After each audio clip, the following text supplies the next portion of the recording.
¿Has sido alguna vez ninguneado? Quizá en tu trabajo no se te valore. Quizá te has topado con ese conductor delante de ti que se cruza delante en la rotonda y ni siquiera te mira. O te has pasado 10 o 15 minutos intentando que el dependiente de esa tienda, que parece que está atendiendo a todo el mundo menos a ti, te haga caso por fin. Quizá has sido ninguneado alguna vez por tu raza o tu procedencia. Y quizá probablemente hayas sido ninguneado al compartir tu fe en Cristo. Ningunear es despreciar a alguien, y en el principio de la historia Dios fue ninguneado. El insolente Satanás ninguneó a Dios ante Adán y Eva diciendo: con que os ha dicho Dios esto. Realmente no moriréis, sino que seréis como Él, dice Génesis 3. Pero pensar que cualquier criatura puede ser como el Creador es despreciar al Creador. Pensar que cualquier criatura puede vivir independiente de Dios es repudiar al Creador. ¿Recordáis a Faraón o Moisés ante Faraón? Faraón dice: ¿quién es el Señor para que yo escuche su voz y deje ir a Israel? No conozco al Señor. Éxodo 5. El rey de Asiria, años después, Sennacherib, insulta al Señor y escribe cartas afirmando que Dios no es capaz de defender a Israel, segundo de Crónicas 32. Natán, el profeta, ante el rey David que ha pecado, le dice: has despreciado la palabra del Señor haciendo lo malo, en 2 de Samuel 9. El pueblo de Israel, el escogido, en Jeremías 17:15, de manera insolente dice: ¿dónde está la palabra del Señor? Que venga ahora. Ya en el Nuevo Testamento los falsos maestros tratan a Cristo repudiándole, le llaman mentiroso. 2 de Pedro 3:3, ¿dónde está la promesa de su venida? ¿Dónde está? Hebreos 10 habla de aquellos que rechazan, que pisotean al Hijo de Dios. Y ya otros ejemplos en la historia más contemporánea. El escritor Mark Twain expresó lo siguiente: la Biblia tiene una noble poesía en ella y algunas buenas moralejas y una abundancia de obscenidades y más de 1000 mentiras. Daniel Radcliffe, más conocido por su papel en Harry Potter, la famosa película o libros, dice lo siguiente: yo no predico mi ateísmo, pero tengo mucho respeto por el que sí lo hace. Y el denominado científico Richard Dawkins dice lo siguiente, un prominente ateo. Dice: el Dios del Antiguo Testamento es posiblemente el personaje más desagradable de toda la ficción.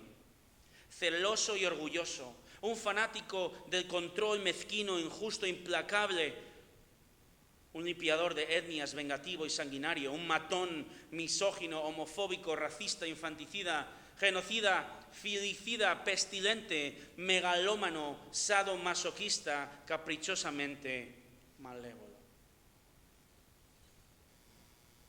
Si piensas que estas son terribles palabras de desprecio contra el único Dios, nuestro Dios, que efectivamente lo son, espera a leer el texto de hoy. Leamos juntos Juan 8, fíjate el versículo 48. Contestaron los judíos y le dijeron: ¿no decimos que con razón que tú eres samaritano y que tienes un demonio? Jesús respondió: yo no tengo ningún demonio, sino que honro a mi Padre y vosotros me deshonráis a mí. Pero yo no busco mi gloria, hay uno que la busca y juzga. En verdad os digo que si alguno guarda mi palabra no verá jamás la muerte. Los judíos le dijeron: ahora sí sabemos que tienes un demonio. Abraham murió y también los profetas, y tú dices: si alguno guarda mi palabra no probará jamás la muerte. ¿Eres tú acaso mayor que nuestro padre Abraham, que murió? Los profetas también murieron. ¿Quién crees que eres? Jesús respondió: Si yo mismo me glorifico, mi gloria no es nada. Es mi Padre el que me glorifica, de quien vosotros decís, Él es nuestro Dios. Y vosotros no le habéis conocido, pero yo le conozco. Y si digo que no le conozco, seré un mentiroso como vosotros, pero sí le conozco y guardo su palabra. Vuestro padre Abraham se regocijó esperando ver mi día, y lo vio y se alegró. Y por esto los judíos le dijeron, ¿aún no tienes 50 años y has visto a Abraham? Jesús le dijo, en verdad os digo, antes que Abraham naciera, yo soy. Entonces tomaron piedras para tirárselas, pero Jesús se ocultó y salió del templo. El hombre ha levantado el puño contra Dios desde el principio, porque en su pecado el hombre es enemigo de Dios y no le importa, como en nuestro texto de hoy, no importa si tiene al mismísimo Dios encarnado delante de sus propias narices. No importa si Jesús, el Dios encarnado, ha realizado milagros y ha enseñado la más maravillosa enseñanza jamás oída. El hombre, por naturaleza, rechaza, desprecia, ningunea, odia a Cristo, porque tiene un corazón muerto contra Él. Y en este texto vamos a observar esta realidad. En este texto observamos la extrema dureza del corazón del hombre ante Jesús, pero cuya fe en Él ha de hacer crecer nuestras convicciones ante un mundo que le odia y odia al cristiano también. Fijaros en la primera muestra de dureza del corazón del hombre. Versículos 48 al 51 vemos el insulto del hombre. El insulto del hombre. Este final del capítulo 8 supone el final de una colisión entre dos cosmovisiones. La de Cristo versus la del mundo. Todo esto sucede en el patio exterior del templo y los líderes judíos vemos que se quitan la careta ante lo que Jesús está enseñando. Porque Jesús, fíjate bien, por un lado dice que su enseñanza viene directamente de Dios porque ha sido enviado por el Padre, capítulo 7. Jesús les dice que ellos realmente no están obedeciendo la ley de Moisés, algo en lo que se jactaban. En el capítulo 7, versículo 37, Jesús declara que Él es el agua que quita toda sed espiritual, que es la luz del mundo, capítulo 8, que en Él hay vida eterna. Y les dice, 8:24, que morirán en su pecado y son esclavos del pecado. Y en el 8:44 Jesús dice, sois hijos del diablo, no sois de Dios. Pero ellos no entienden porque tienen el corazón terriblemente endurecido. Y uno pensaría, yo pensaba, bueno, si Jesús, Dios mismo, viene y te dice estas cosas a la cara, uno se va a arrepentir y creer, ¿verdad? Podríamos pensar esto.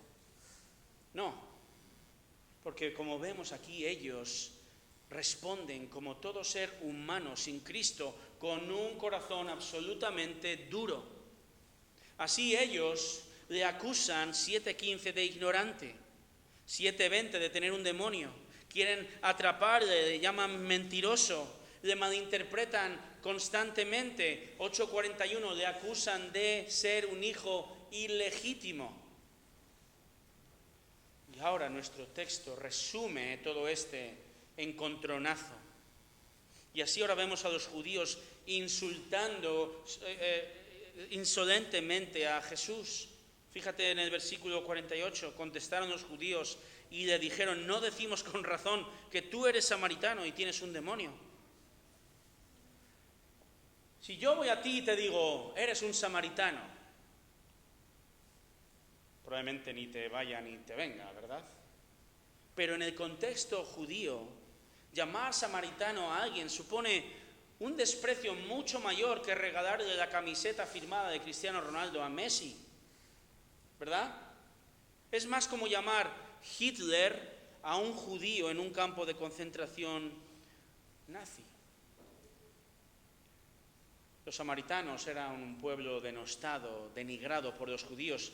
La historia nos dice, la palabra de Dios, que tras la invasión de Asiria en el siglo 8 a.C., los judíos más débiles se quedaron en la tierra, en el norte del país, mientras el resto era deportado. Y los judíos que se quedaron en el país comenzaron a casarse con personas extranjeras y formaron no solo una nueva raza mezclada, podemos decir, sino una nueva religión. Por eso el judío odia al samaritano. Por eso el judío considera al samaritano hereje. La realidad es que incluso en Samaria había una gran fuente de hechiceros. Galicia es conocida por las meigas, Samaria era conocida por los hechiceros, como era Simón el Mago en Hechos 8. Por eso ellos acusan a Jesús de estar poseído por un demonio. Es lo mismo que decir, eres un hereje. Irónicamente, ¿verdad? Recordáis en el 8:44, es Jesús quien dice que ellos son los hijos del diablo. Pero la rebeldía del hombre es tal que convierte la verdad, la bondad y el amor de Cristo en objeto de ataque e insulto. Ahora, ¿cómo contesta nuestro Señor? Fíjate, versículo 49, Jesús respondió, yo no tengo ningún demonio, sino que honro a mi Padre y vosotros me deshonráis a mí. Pero yo no busco mi gloria, hay uno que la busca y juzga. En verdad os digo que si alguno guarda mi palabra, no verá jamás la muerte. Jesús contesta con la verdad. El santo Dios encarnado no tiene ningún demonio, no hay nada más lejos de la realidad. Juan dice en su primera carta, capítulo 3, versículo 8, que el Hijo de Dios se manifestó, Él vino con este propósito, para destruir las obras del diablo, para aplastar la cabeza de Satanás en aquella cruz, resucitando luego al tercer día. Jesús vino para obedecer la tarea que el Padre le había encomendado. Y Juan es tremendamente irónico porque son ellos, los judíos piensan que son realmente hijos de Dios y están insultando, deshonrando, ninguneando a Jesús. Y haciendo esto están deshonrando al Padre Dios. Si alguien insulta a mis hijos, y tengo unos cuantos, realmente yo me voy a sentir insultado. Igual con Dios, quien recibe a Cristo, quien recibe al Hijo de Dios, recibe al Padre. Quien desprecia al Hijo, rechaza al Padre. Ningún hereje, ninguna persona poseída va a buscar la gloria de Dios, ¿verdad? Sino va a buscar su propia gloria. Pero Jesús dice que Él vino al mundo no para buscar su honor propio, sino para buscar el honor de Dios Padre, y es Dios Padre el encargado de juzgar al Hijo, de vindicar, de honrar al Hijo. Por eso recordamos, el Padre habla acerca del Hijo cuando Cristo se bautiza o en el momento de la transfiguración. El Padre habla y dice, este es mi Hijo, oídle a Él, escuchadle, estoy complacido en Él. Por eso, como leíamos la semana pasada en Romanos 1:4, la resurrección demuestra que el Padre ha aceptado el sacrificio del Hijo y le declara Hijo de Dios. Dios Padre corrobora las palabras de Jesús. Jesús es Dios, Jesús es el único Salvador, y porque Él es el único Salvador, Jesús puede decir, fíjate, versículo 51, en verdad os digo, que si alguno guarda mi palabra, no verá jamás la muerte. Guardar aquí significa obedecer la palabra. Para el autor, para Juan, creer en Dios y obedecer a Dios van de la mano. Solo en un creyente verdadero cree y obedece. Uno no puede creer, decir que cree y luego no obedecer. Uno no puede obedecer, pero no creer. No. Los que no verán la muerte, y por muerte aquí se refiere a muerte espiritual, se refiere a la eternidad en el infierno, son los que creen y guardan la palabra de Dios. Entonces, ¿qué está haciendo Jesús ante estos insultos? ¿Vemos? Jesús responde humildemente con la verdad. Dios es el que juzga.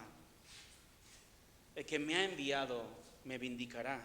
Jesús responde no solo con humildad, sino con misericordia, porque aún tiene palabras de esperanza, aún ofrece a sus enemigos que le insultan la oportunidad de escapar de la muerte eterna.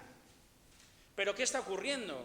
Que en su terrible terquedad, en su trágico y duro corazón, ellos ningunean, insultan al Salvador y al dador de la vida. Es más, ellos, fijémonos ahora, punto número 2, muestran una terrible irreverencia a Jesús, versículos 52 al 56. Como todo aquel que rechaza a Dios, su corazón no discierne lo espiritual. Ellos malinterpretan a Jesús, ellos le entienden literalmente que quien cree en Él no morirá físicamente. Por eso ahora sacan a Abraham y a los profetas a pasear. Fíjate versículos 52 y 53. Los judíos le dijeron, ahora sí sabemos que tienes un demonio. Abraham murió y también los profetas, y tú dices, si alguno guarda mi palabra no probará jamás la muerte. ¿Eres tú acaso mayor que nuestro padre Abraham que murió? Los profetas también murieron. ¿Quién crees que eres? Si estos héroes de la fe murieron, ¿qué estás diciendo tú de que no verá jamás la muerte? Para ellos esto era una blasfemia satánica y continúan con esta terrible irreverencia al Señor. ¿Quién te crees que eres? La cuestión es que el incrédulo es irreverente ante lo que no entiende. El incrédulo insulta a quien no conoce, se mofa de lo que no comprende, se ríe de una palabra de Dios que no discierne.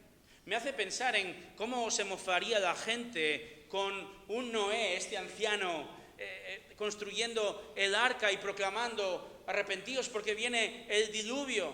Dirían, este viejo loco, construyendo un barco en plena tierra seca.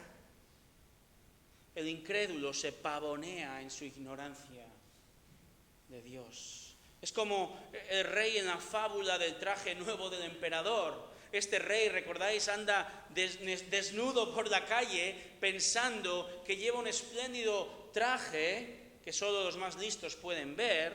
Y es un niño quien dice la verdad. ¿Recuerdas? El niño dice, pero si va desnudo. Ellos llaman a Jesús necio.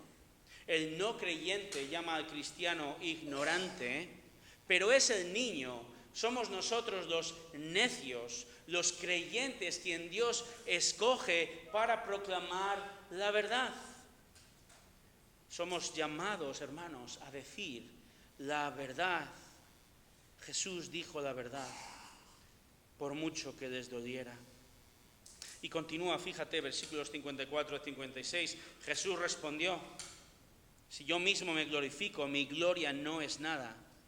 Es mi Padre el que me glorifica, de quien vosotros decís, Él es nuestro Dios. Y vosotros no le habéis conocido, pero yo le conozco.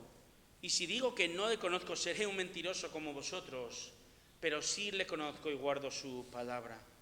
Vuestro padre Abraham se regocijó esperando ver mi día, y lo vio y se alegró.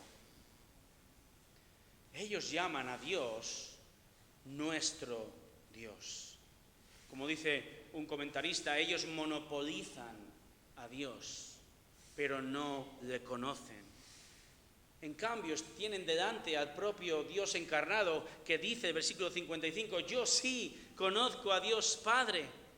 Yo sí tengo una profunda e íntima relación con Dios. Jesús conoce a Dios Padre porque Él es hijo de Dios. Y como le conoce, correlativamente Él obedece, guarda la palabra de Dios. De nuevo, creer en Dios y obedecer a Dios, hermanos, van de la mano. Pero ellos son profundamente irreverentes. No entienden que es Dios quien le envió. No entienden que tienen delante al mismísimo Mesías esperado. No entienden que Jesús y el Padre son unos porque ambos son Dios. Y no entienden porque no quieren entender. Están muertos espiritualmente, no buscan a Dios. Ellos creen que por el mero hecho de ser judíos de pasaporte ya son hijos de Dios. Pero Jesús dice, no conocéis a Dios. Sí, ellos han oído de Él, han aprendido de Dios desde pequeños, es su cultura religiosa, han sido educados así, pero no son salvos, no tienen una relación con Él, no obedecen su palabra porque desprecian a la palabra encarnada. No son hijos verdaderos de Abraham, son hijos del diablo. Y esto se ve porque un verdadero hijo de Abraham, un verdadero creyente, escucha a Jesús, lee a Jesús, cree en Jesús, obedece a Jesús. Un verdadero creyente vive de arrepentimiento en arrepentimiento cada vez que pecamos contra Él. Lo muestra con sus obras, ¿verdad? Esto es lo que Jesús dice de Abraham. Dice que demostró su fe, versículo 56, gozándose, dice, cuando vio mi día. Creo que esta es una referencia a la fe de Abraham. Abraham fue salvo cuando creyó en la promesa de Dios, de que por medio de su hijo Isaac, de su simiente, vendría la salvación y la bendición a todas las familias de la tierra. Hebreos también nos dice que Abraham esperaba la ciudad que tiene cimientos, cuyo arquitecto y constructor es Dios. Hebreos 11:14 dice que Abraham vio las promesas y las ha aceptado con gusto desde lejos. Abraham creyó y lo demostró. Él es el padre de los creyentes, de los que creen, de los que se gozan y de los que obedecen como Él obedeció a Dios. Pero los judíos no eran así. Ya 600 años antes no eran así. Isaías capítulo 1 versículo 3 dice, Dios dice, el buey conoce a su dueño, el asno, el pesebre de su amo, pero Israel no conoce. Mi pueblo no tiene entendimiento. Y cientos de años después, en esta escena nada ha cambiado. Los judíos rechazan a Cristo porque no se dan cuenta, no quieren reconocer que Él es más que un mero hombre, que Él es el Cristo, el Hijo de Dios.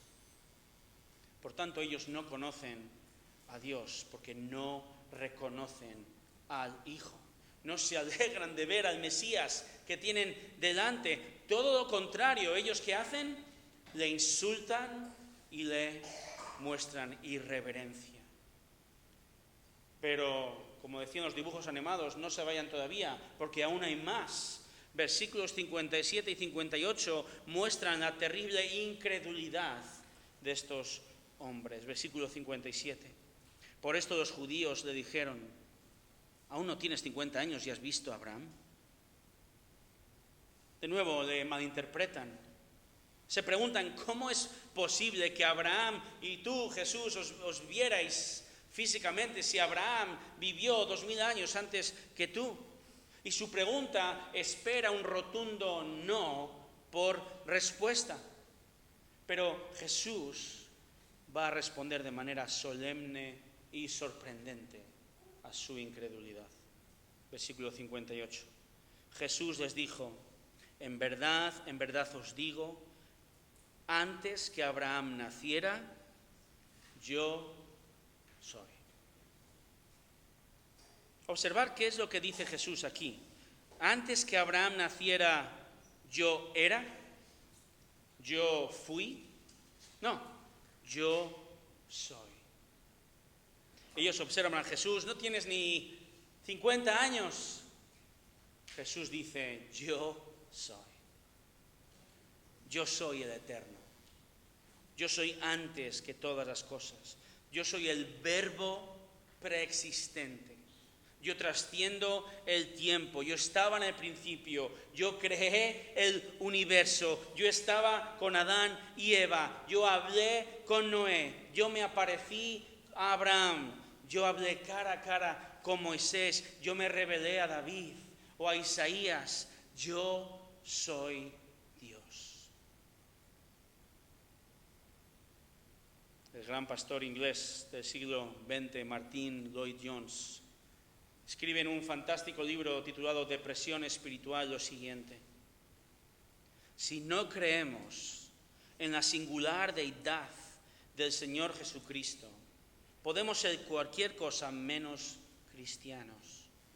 No tenemos ante nosotros solamente a un hombre bueno, ni nos interesa únicamente el más grande maestro que el mundo ha conocido. Estamos ante el hecho de que Dios, el Hijo Eterno, ha venido a este mundo, ha tomado sobre sí mismo la naturaleza humana y ha habitado entre nosotros. Nos encontramos cara a cara ante el misterio y la maravilla de la encarnación de Dios.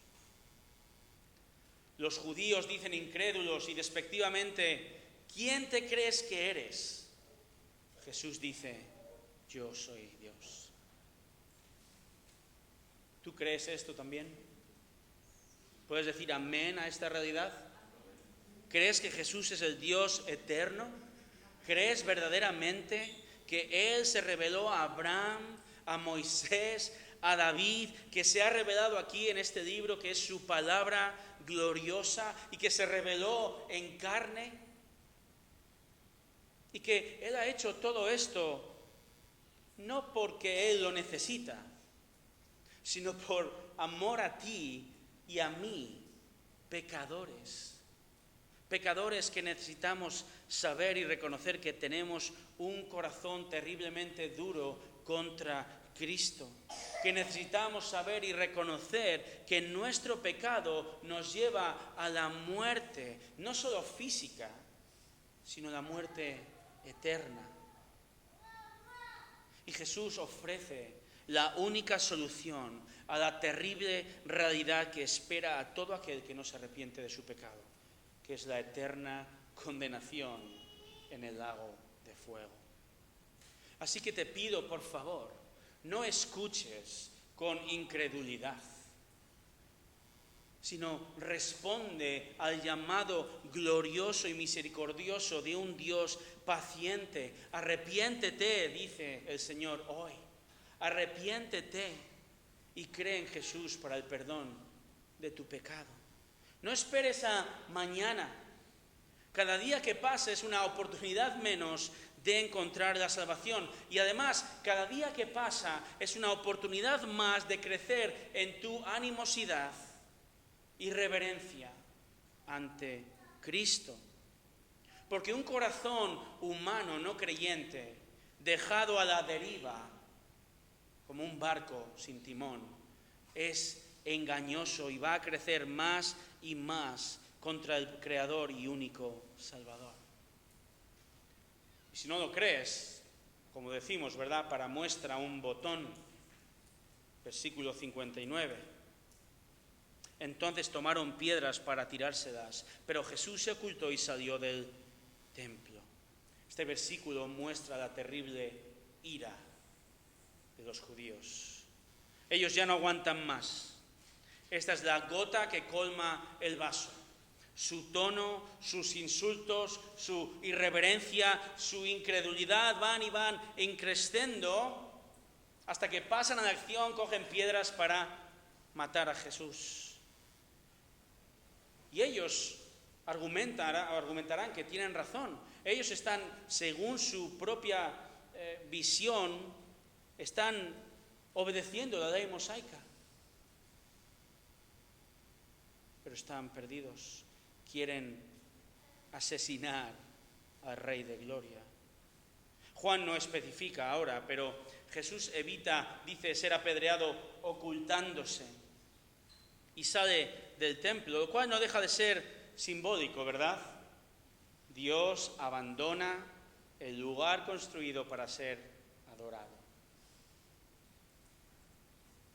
El padre de la Iglesia, San Agustín, dice de este momento: el hombre Jesús huye de las piedras, pero ay de aquellos de cuyo corazón de piedra Dios huye. Ellos han entendido lo que Jesús ha dicho: yo soy. No es falta de comprensión, es falta de sumisión a Dios. Es activismo iracundo contra Cristo y sus enseñanzas y la verdad que Él representa. Una verdad, fijémonos, atacada por personas que hoy llamaríamos personas espirituales, como eran los judíos. Primero, dejadme decir, es cierto, hay mucha gente que se autodenomina hoy en día atea, ¿verdad? Leía del ganador del Premio Nobel de Biología en 1967, George Wald, decía lo siguiente, fíjate: solo hay dos posibilidades en cuanto al origen de la vida: o la generación espontánea que surge de la evolución, o el acto creativo sobrenatural de Dios. La generación espontánea dice que la vida surgió de la materia inerte. Eso fue refutado científicamente hace 120 años por Louis Pasteur y otros. Esto nos deja una sola conclusión posible: que la vida surgió como un acto creativo de Dios. Algo que no aceptaré, porque no quiero creer en Dios. Por lo tanto, elijo creer en lo que sé que es científicamente imposible: la generación espontánea que surge de la evolución. Este hombre tenía el Nobel de Medicina. Dios, Salmo 14, lo llama necio. Entonces hay muchas personas hoy en día, ¿verdad?, que se autodenominan ateos. Pero escucha bien, hay muchas personas que también hoy en día, parece una moda, se llaman a sí mismos: soy una persona espiritual. Leía acerca del magnate Elon Musk. ¿Sabes quién es Elon Musk? El CEO de la empresa aeroespacial SpaceX, de los coches Tesla, o también ahora dueño de la plataforma Twitter, y con una tremenda influencia sobre millones de personas. Y ante la pregunta de qué piensa acerca de Jesús, él contesta: estoy de acuerdo con los principios que Jesús enseña. Hay gran sabiduría en su enseñanza. Si Jesús salva a la gente, yo no me voy a interponer en su camino. Pero realmente no creo que exista una consciencia mayor en el universo. Hay gente que se denomina espiritual, pero rechaza a Cristo. Y esta espiritualidad, o también llamado agnosticismo, tan boga hoy en día, son una forma de rechazo de Cristo y sus enseñanzas. Y realmente yo pienso que el agnóstico es un perezoso. Es posible que Dios exista, pero no tengo ganas de lidiar en mi cabeza con este tema. Estoy demasiado ocupado en Netflix o en Twitter. Y hermanos, hay muchas maneras de ningunear a Dios, y algunas son brutalmente descaradas, como hemos visto: insultos, irreverencia, incredulidad o ira. Otras son mucho más sutiles, como un simple ignorar la verdad día tras día. Y hay otras maneras de ignorar a Dios, de ningunearle, que son mucho más sofisticadas, incluso espirituales, diríamos. Pensaba en tantos líderes de iglesias que, desobedeciendo, enrevesan la palabra de Dios, abusando de su aparente superioridad sobre sus congregaciones. La Biblia los llama charlatanes. Estos profetas que dicen lo que la gente quiere oír y que buscan su propia gloria y no la gloria de Dios, ningunean día tras día al Cristo verdadero, ignorando sus enseñanzas y arrastrando a millones tras ellos. Estos son los judíos de este texto de hoy en día. Personas espirituales, pero realmente ninguneando a Dios. Leía una cita también de un pastor que dice lo siguiente, un pastor canadiense, Tim Challies se llama, dice: los mejores embajadores de Satanás no son los proxenetas, los políticos o los poderosos, son los pastores falsos. Ellos no venden una religión diferente, sino una perversión mortal de la verdadera. Sus tropas no realizan un asalto frontal completo, sino que trabajan como agentes, colándose en el ejército contrario. Las tácticas de Satanás son estudiadas, astutas, predecibles y efectivas. Por lo tanto, debemos permanecer siempre vigilantes. Esta es la trágica realidad de un corazón endurecido ante Dios. Es la peligrosa espiritualidad que atrapa a millones hoy. Sermoncitos tintados aquí y allá con algún versículo fuera de contexto para cristianizarlo. El Señor dice: guardaos de los falsos profetas.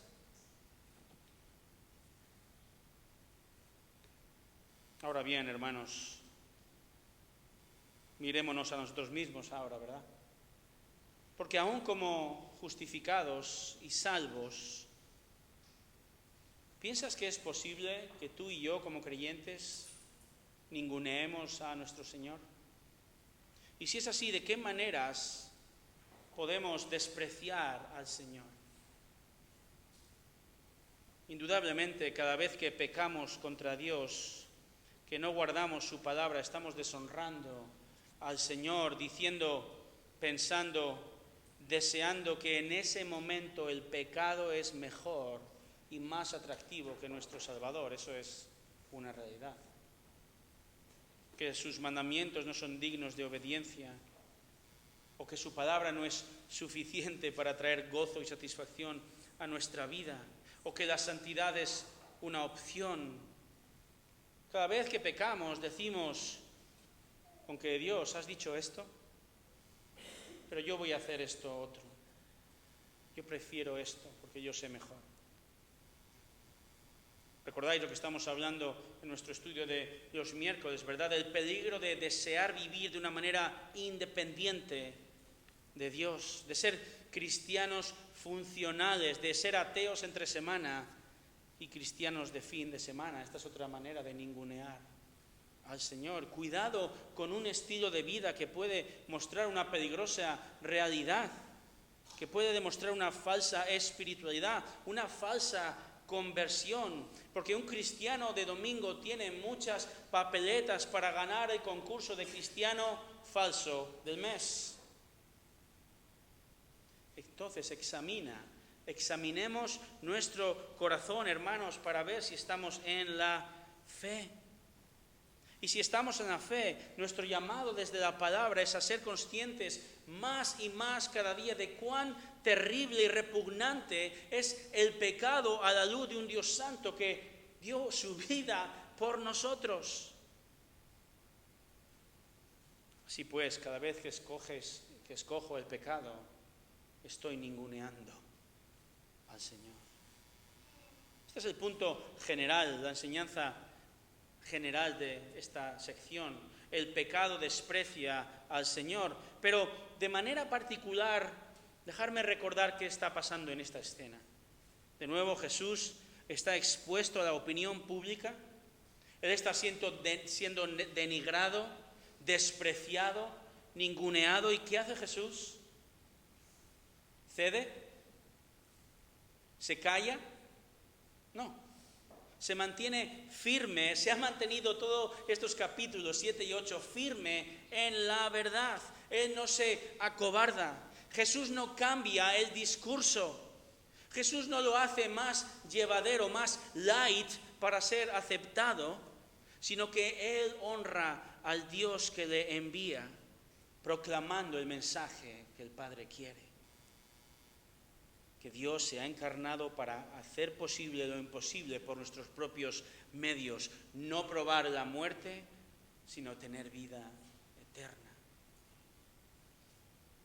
Entonces, si el Dios del universo, creador, salvador, el todopoderoso, Rey y sabio y santo, santo, santo, está dispuesto a recibir el oprobio, el rechazo, los insultos, la irreverencia, la incredulidad y la ira de los enemigos, si nuestro Salvador está dispuesto a dar su preciosa vida en obediencia al Padre y amar al Padre y amar a su pueblo,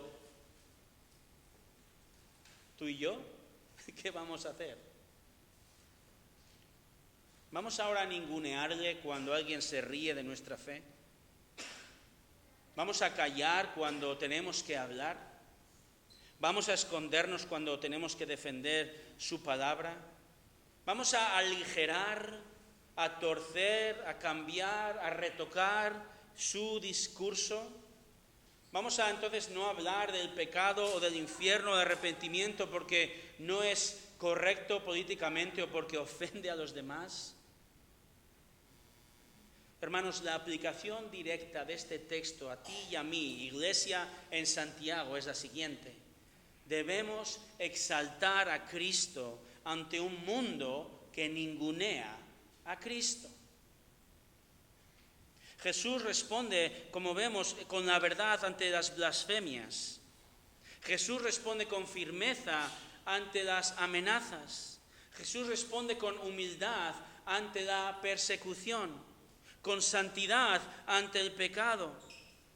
Jesús respondió confiando en el Padre ante el desprecio.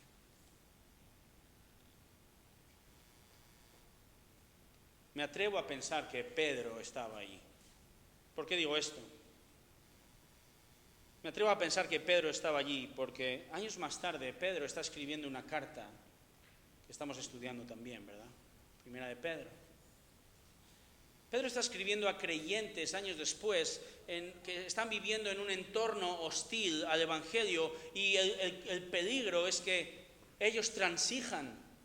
El peligro es ceder, es cambiar el discurso y hacerlo más tolerante ante el no creyente. El peligro es el de desobedecer y seguir la corriente del mundo. ¿Cómo voy a predicar ahora en este momento el Evangelio si esto me puede costar una relación? ¿Cómo voy a hacer esto que es ilegal si me puede costar el trabajo?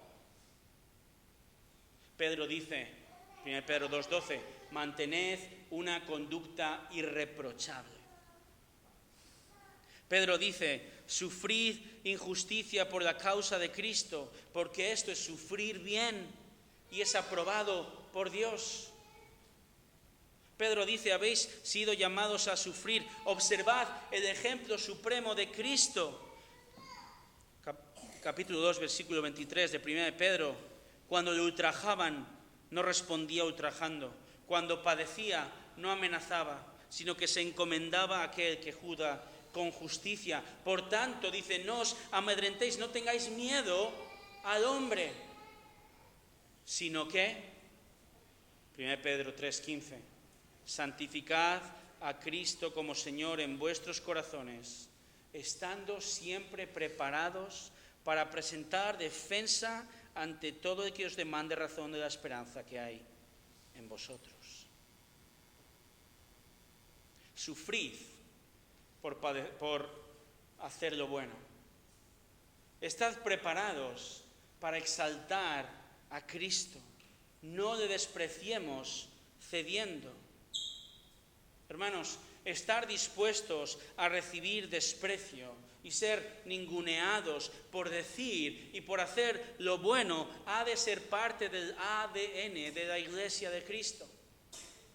Trabajar honestamente en un entorno donde nadie lo hace ha de ser parte del ADN de la Iglesia.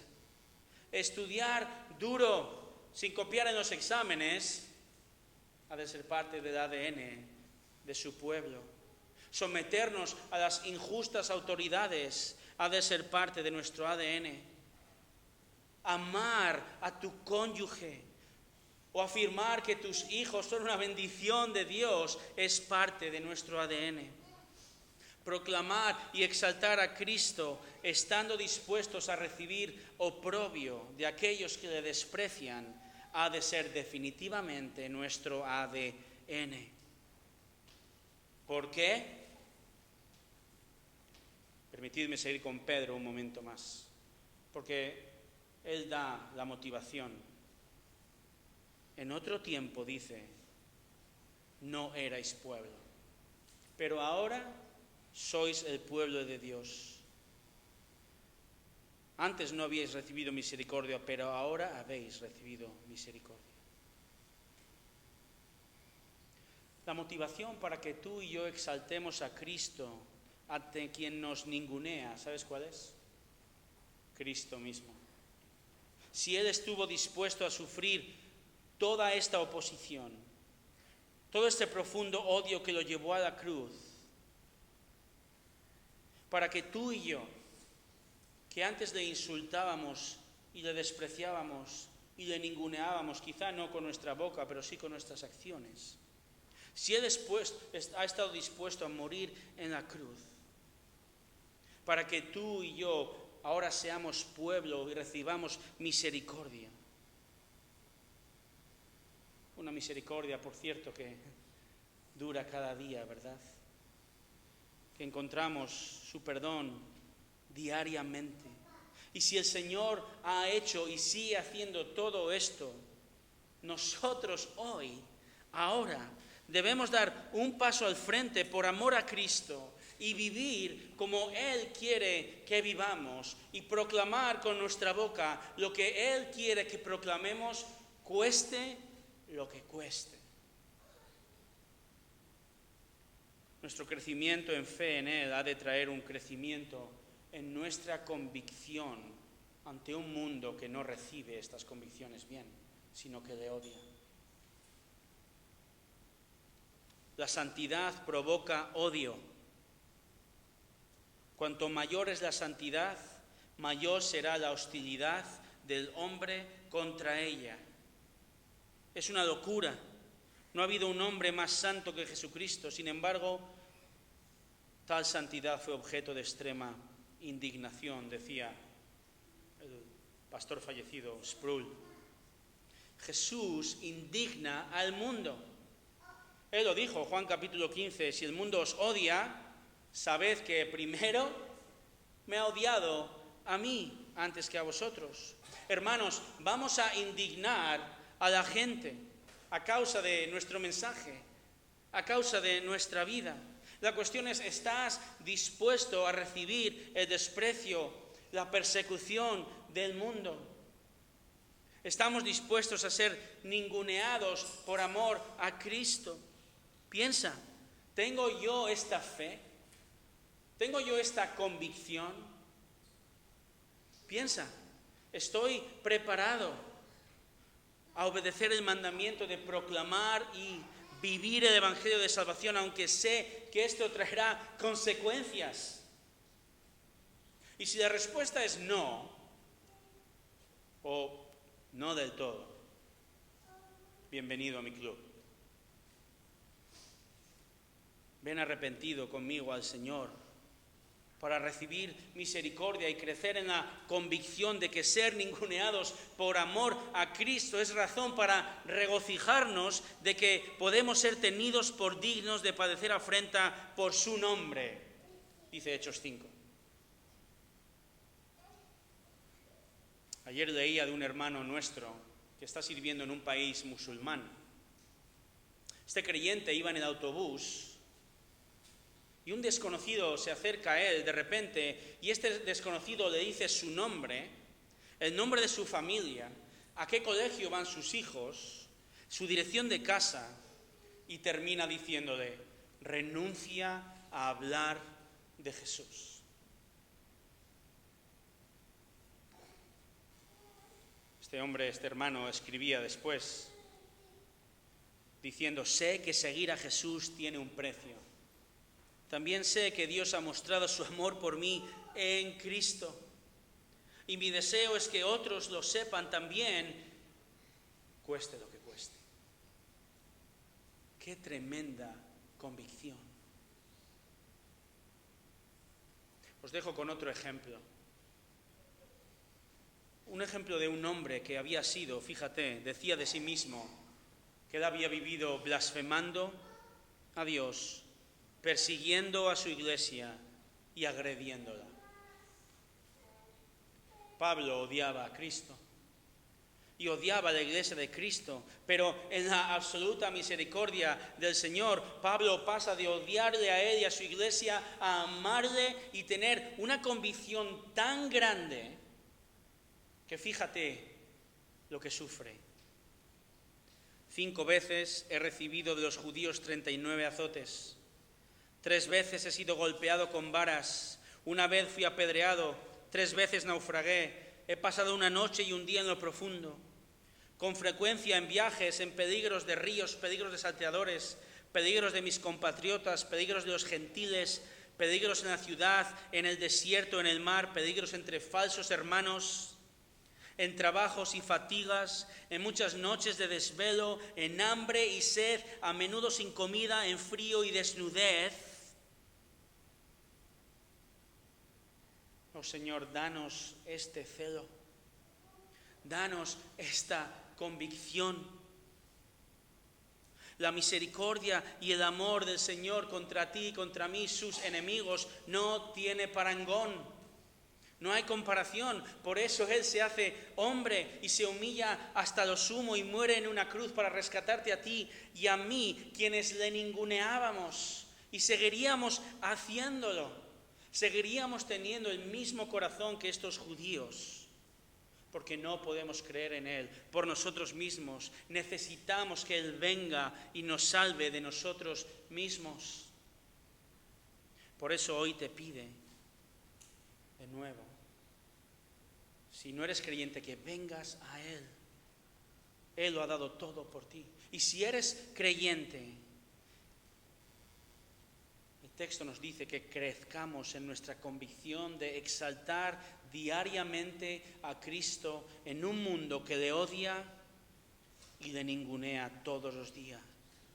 Cueste lo que cueste, porque Él es Dios y solo Él es digno de toda nuestra alabanza y adoración.